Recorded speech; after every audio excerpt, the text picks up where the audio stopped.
tourne. La technique est bonne? Oui. 5, 4, 3, 2, 1. Il est 17h37.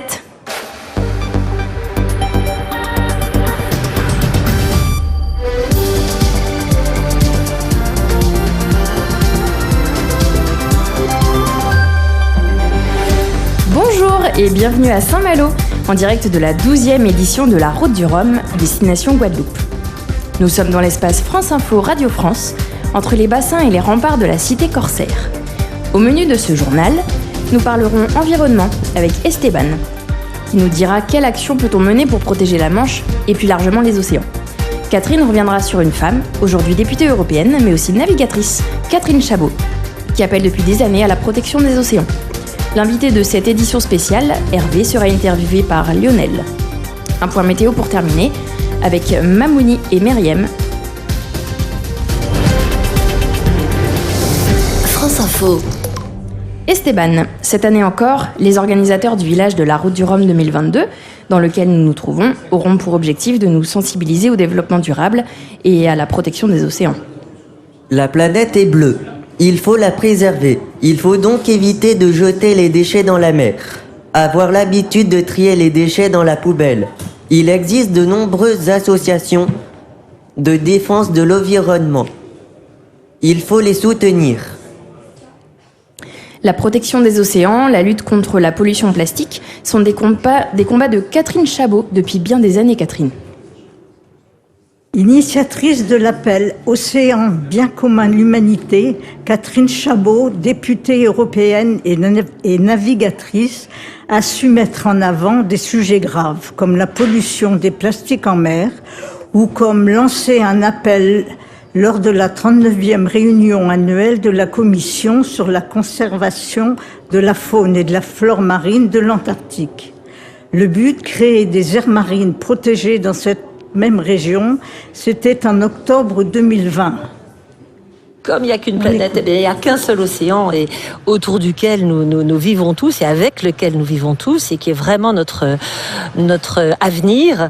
Et je pense qu'il y a une chose qui est vraiment essentielle, importante, c'est ce qu'on appelle cette gouvernance des aires marines protégées, c'est-à-dire qui s'occupe de les protéger. Au Sénégal où j'ai été très très intéressée notamment par ces aires marines communautaires que j'ai observées.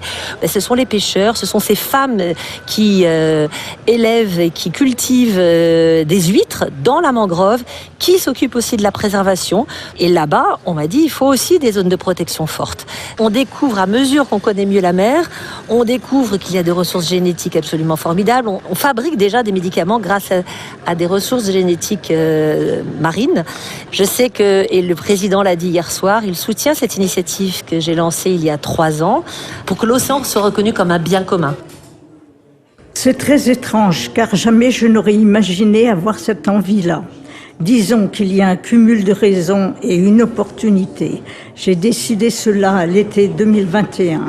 J'ai attendu un peu avant de l'annoncer, mais là, il fallait le faire au regard de mon mandat. Votre invité aujourd'hui, Lionel, s'appelle Hervé et nous arrive de Rennes. Bonjour Hervé. Bonjour. Vous êtes professeur en économie. Vous écrivez des brèves. Comment avez-vous l'idée d'en écrire ? Alors tout à fait par hasard. J'étais à Saint-Malo ici en 2015. J'étais au pied de la statue Jacques Cartier et j'ai entendu un enfant dire « Mais c'est qui lui ? C'est un navigateur. Je pense que c'est celui qui a découvert l'Espagne. » Voilà. Là j'ai commencé à noter toutes ces brèves et je me suis dit qu'il y avait certainement plein de pépites à noter. Et j'en ai fait des livres. Et vos brèves s'adressent à quel public ? Alors tout public, 7 à 77 ans, c'est avant tout des brèves pour faire rire. Moi je vais sur les lieux emblématiques bretons, donc là évidemment sur le Rhum c'est le 5e, les amateurs de bateaux, mais d'une façon générale tous les gens qui aiment rire. Et quels sont vos extraits coup de cœur à nous lire aujourd'hui ? Alors écoutez, rapidement je vais en faire 2, donc je mets un titre à la brève. Alors la première c'est sur les quais. Un couple reste interloqué par l'étroitesse de la cabine du voilier. Mais il n'y a pas de place pour dormir dans ces bateaux. Pas très grave, ils ne dorment pas. Et le titre, c'est « Si, debout ». Et la deuxième, 2 mamies papotent en regardant les marins s'affairer sur le pont des voiliers.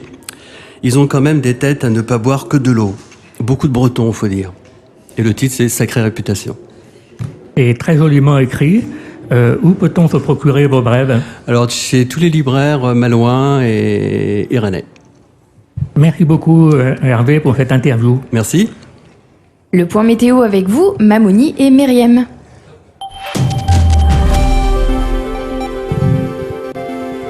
Nuages au nord, soleil au sud. Du sud-ouest vers le massif central, l'Alsace, les Alpes et la Méditerranée, le soleil est là. Il se voile sur l'Aquitaine, mais il reprend l'avantage sur les nuages du Languedoc au Var. En remontant vers le nord, les nuages dominent largement. Et puis, une bande pluvieuse balaie les régions allant de la Bretagne vers les Hauts-de-France et glisse doucement vers le pays nantais, la région parisienne et les Ardennes d'ici la fin de journée. Ces pluies progresseront cette nuit vers le sud-ouest, le nord et puis Rhône-Alpes. Il neigera un peu en montagne. Pour les températures, je laisse la parole à Myriam. Les températures baissent au nord, mais gardent un petit air de printemps au sud. Comptez 8 degrés à Reims, 9 au Havre, à Brest et à Tours, 10 à Paris, 15 à Limoges, Bayonne et Marseille, 16 à Nice, 17 à Toulouse et 19 à Pau. Demain, les températures se rapprocheront des moyennes de saison. Ce sera nuageux au sud, mais ensoleillé au nord. Nous arrivons à la fin de cet atelier France Info en direct de Saint-Malo, où s'élancera le dimanche 6 novembre prochain la course en solitaire La Route du Rhum. Merci à Florence et Willy pour la mise en place de ce journal. À Florence, Raphaël, Jean-Raphaël et Yves pour la réalisation technique. Bonne fin d'après-midi sur les antennes de France Info. France Info. Et donc voilà, gardez le casque sur les oreilles quelques instants. J'aimerais saluer aussi Anne-Gaëlle qui vous accueillit tout au long de cet après-midi, ainsi que Stéphanie qui a été obligée de repartir à Paris tout à l'heure, mais qui reviendra en fin de semaine. Alors, notre fil rouge, ça fait quoi de se retrouver de l'autre côté du poste? Ça va. Tant qu'il y a des notes, ça va. Alors imaginez s'il n'y avait pas de notes. Est-ce que c'est réalisable? Oh, sûrement avec plus de préparation que ça quand même. Alors moi je dis non. Il y a pas Je travaille depuis des années avec des journalistes qui ont 25 ans, 30 ans de carrière, comme Bernard Thomasson, comme Catherine Potier et d'autres. Alors il y a des choses qui sont capables d'improviser, comme l'ancien Mikéo par exemple, mais tous les sommaires sont super chiadés. Voilà. Donc tout est écrit, même si vous n'avez pas l'impression derrière votre transistor que c'est écrit, il y a tout. Et ça, je le dis au quotidien, donc ça je peux le confirmer. Et est-ce que c'est facile de lancer justement comme ça des journalistes avec le en gardant une certaine rythmique à l'antenne? Non. Enfin, là ça va, c'est dans l'ordre. C'était tout le temps dans l'ordre. Oui. Ah ouais. Dans nos studios, c'est pour ça que je vous ai fait déplacer tout à l'heure. Dans nos studios, on a nos places. Il y a le journaliste fil rouge toujours face à la technique, toujours. Ensuite, on a nos journalistes qui font le rappel des titres. Et ensuite, on a nos invités. Invité 1, invité 2. Et tout est classifié. Voilà. De manière à ce qu'à la technique, eux, ils puissent s'y retrouver. D'ailleurs, souvent, quand il y a un invité à filmer, je vais les voir en leur disant sur quelle place je le mets. Pour qu'au moins, ce soit clair pour tout le monde. Donc, vous voyez, tout est millimétré. Comment ça s'est passé pour l'écriture de ton papier, dis-moi? Ça s'est très bien passé. Ouais? T'es content? Oui, très fier de moi. Alors, tu peux être très fier de toi et on peut t'applaudir. Le but de l'exercice, c'est d'aller jusqu'au bout, encore une fois. Et moi, ce que j'aime, c'est des personnes comme toi qui vont jusqu'au bout du papier, qui vont jusqu'au bout avec le sourire en plus. Et ça, c'est génial. C'est top. Bravo à toi, encore une fois.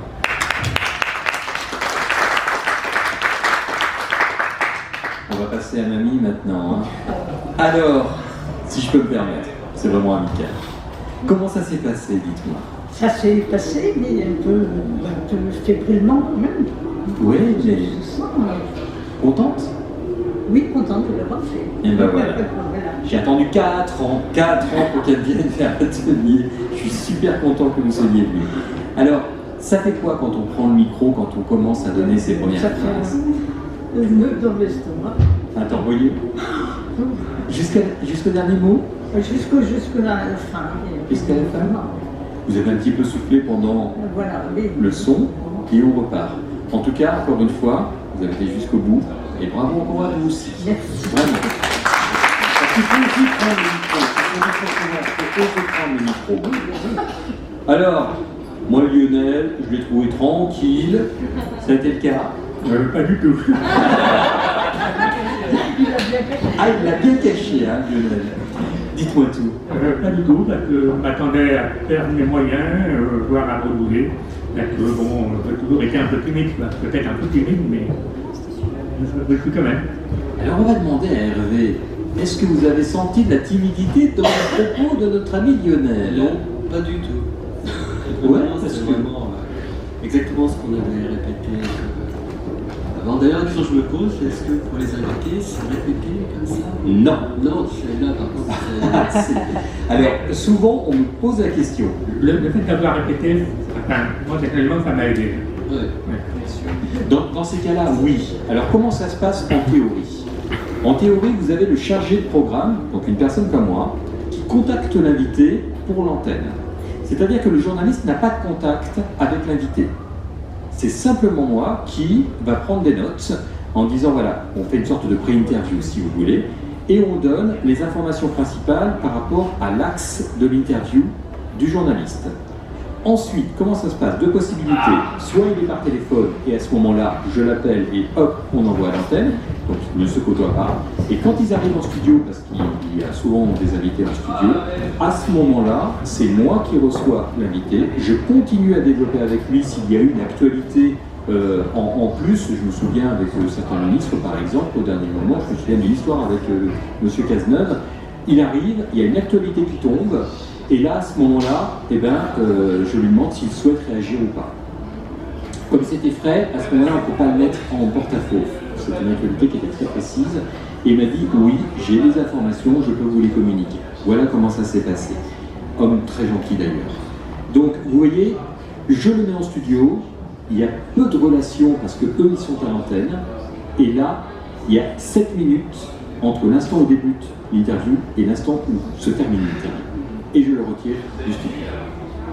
Voilà. Donc non, il n'y a pas de relation avec les questions posées à l'invité. Sauf lorsqu'on prépare une chronique qui est différente. Là, la chronique, on a besoin de parler avec la personne. C'est un petit peu ce qu'on vient de faire à l'instant. Parce que ce sont des thématiques que l'on souhaite développer sur 2 minutes 30 à 3 minutes. Donc là, on a besoin d'une information beaucoup plus complète. Voilà. Et sinon, non, pas de questions à vous. Je vous entends. Alors, météo. Comment ça s'est passé? C'était rigolo. Alors ça, j'aime bien. Qu'est-ce qui était rigolo? C'était que d'habitude, c'est toi qui regardes, et là, c'est toi qui fais. Et alors, ça fait quoi d'être de l'autre côté? Ça va. Tu sais pas recommencer? Oui. Ah! Et tu prendrais quel rôle autour de la table si tu recommençais? Tu reprendrais la météo ou tu reprendrais un autre rôle? La météo. Ah! Et le dit Alex, tu nous entends? La relève est là! Et donc, dis-moi tout, comment ça s'est passé? Est-ce que toi, moi je t'ai senti vraiment cool de chez cool, hein? Pas du tout non plus, bah, vous m'avez bien eu sur ce coup-là, hein? Alors dis-moi tout, qu'est-ce qui était plus difficile pour toi? Le fait d'avoir répété ta météo, ça t'a servi un petit peu? Un peu, pas beaucoup alors. Si, et le fait d'être au micro, c'est ce qui t'a le plus stressé? Oui, ça. Oui. Ah, ouais. Et c'est pas facile d'être au micro, hein. Hervé, pour vous, bah, les anecdotes, tout ça, ça va tout seul? En théorie? En théorie, oui. D'ailleurs, c'est devenu une seconde nature. Hein. Là, j'étais sur les cantons, et de toute façon, je peux pas m'empêcher d'écouter. Ouais. C'est votre épouse qui doit être contente, hein. Vous devez en avoir des carnets à la maison. Et des cahiers. Donc il y a des livres encore à faire. Ouais. Vous voulez la prochaine livre? Ah, je suis peut-être sur Dinard à côté, parce que donc, à la base, c'est plutôt Bretagne, hein, mais j'ai envie de quitter un petit peu la Bretagne. J'en ai un qui fait sur la Tour Eiffel. Ah, qu'est-ce que vous avez dit sur la Tour Eiffel? Attention, hein, parce que c'est ça qui est génial. C'était, 3-4 ans, beaucoup de choses par rapport au sol en verre. Ah oui. Par rapport à la tout. Ouais, par rapport aux attentats, malheureusement, maintenant on peut aller sous la tour Eiffel. Il faut tourner la page, il y a vraiment un sol Oui. vert. Oui, tout à fait. Donc les gens se mettent dessus. Ils sont contents. Voilà. Voilà. Pauvre tour Eiffel. Yves, comme viens me voir. Alors Yves est un habitué de l'atelier, il l'a fait plusieurs fois, ici à l'antenne. Alors côté technique, on va voir ce qu'il en pense. Viens avec moi. Alors ça s'est passé comment? C'était sympa. Qu'est-ce que tu préfères? Le côté technique, t'en penses quoi? Le côté technique ou le côté studio? Technique. Pourquoi? Plus sympa pour moi. Ah bah non, mais pas sympa. Là, non, je plaisante. Qu'est-ce que tu as fait exactement avec Florence et Jean-Raphaël? Il fallait suivre, déjà régler le son en fonction des micros, parce que chacun a sa propre voix, donc on ne parle pas tous avec la même intensité, ce genre de choses, et puis régler au fur et à mesure, puis envoyer les différents sons, reportage, et puis voilà, mettre tapis sonore. C'est un sacré boulot derrière. On peut applaudir nos techniciens parce que je peux vous assurer que là, encore, ça va, mais quand ils sont à l'antenne et qu'on détermine à la seconde ce qu'ils doivent faire, on vous assurer qu'il y a des jours, c'est pas facile. Et comme j'en dis souvent, c'est vrai que moi, j'aimerais pas être à leur place. Ça, c'est clair. En tout cas, merci de votre participation. Merci à toute l'équipe, à Willy, merci à Laurence, merci à Anne-Gaëlle, merci à Florence, merci à Jean-Raphaël. Et puis, on se retrouve demain à partir de 10h pour de nouveaux ateliers. Bonne soirée à toutes et à tous.